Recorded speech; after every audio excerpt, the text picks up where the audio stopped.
Good morning, welcome to Going to Ground. On Monday, I appear to be blowing great clouds of steam like a horse in a field. It's frosty today. The seasons are shifting, and there's actual crispiness on the grass this morning. And I'm sorry I didn't post yesterday. I was up early and off down to Wimborne Minster, where I was taking part in a service there for their 9th centenary, their 900th anniversary. And apart from preaching, I was walking around the church with a fellow who's doing that 900 times, 102 miles apparently. I did 3 circuits with him, and he was telling me about the history of that amazing place. I might write about it later in the week.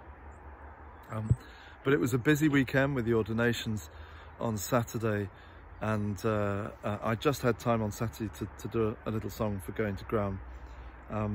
But here we are, and with the seasons turning, and I'm reminded again of the need for change and for turning in our own lives. I was thinking about this in church yesterday, because all of the readings seem to be about the need for turning. Turn then, and you will live, says the Lord through the prophet Ezekiel in the Old Testament. And we had a story from Jesus about one of his little parables, very short one, parable of the 2 sons, all about the need for changing your mind. 2 sons, both are sent to work in the vineyard by their father. One of them says, "All right, off I go," but doesn't. And the other one says, "No, I'm not going to do that. I'm already doing something else." But then changes his mind, reflects, and goes to the vineyard. He's the one that's commended. And so there was this emphasis on the need for us to turn our direction, particularly when we're headed in the wrong one. But how hard that is to do. Goodness me, we were challenged about this last week. We've just bought a house here in Marlborough, a couple of 100 yards from here, for my mother-in-law, who's moving down to be with us from Lincoln. And what a stress that is. And all of the weeks of preparation with the conveyancing and discussions and all of that palaver. And last Monday I found myself at the cashier's desk in Lloyd's Bank, and she was asking me, "Do you want me?" Her finger was hovered over the button to transfer this terrifying sum of money.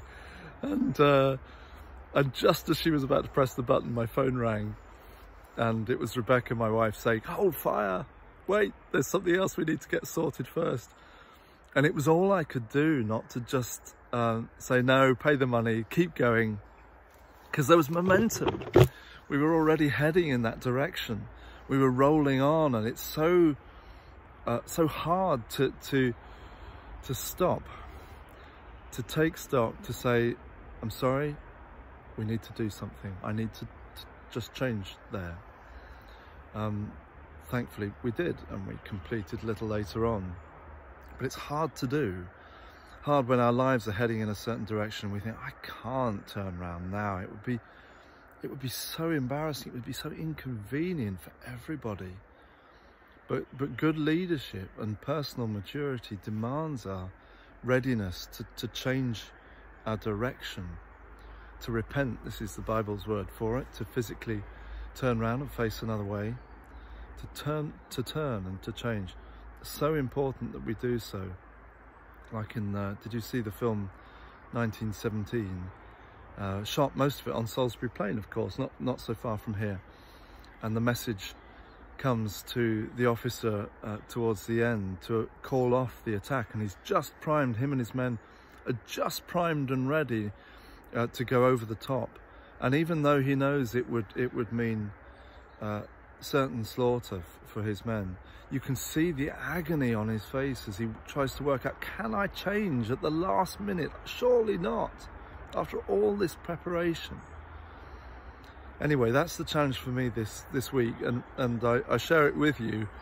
Are we on any courses, individually, socially, as a nation, that we need to just pull back from and go another way? Of course there will be, But in those, help us to discern, Lord, what's the right pathway, and where do we need to turn to as we follow you on the way of life. So God bless you, friends, this week. See you tomorrow on Going to Ground.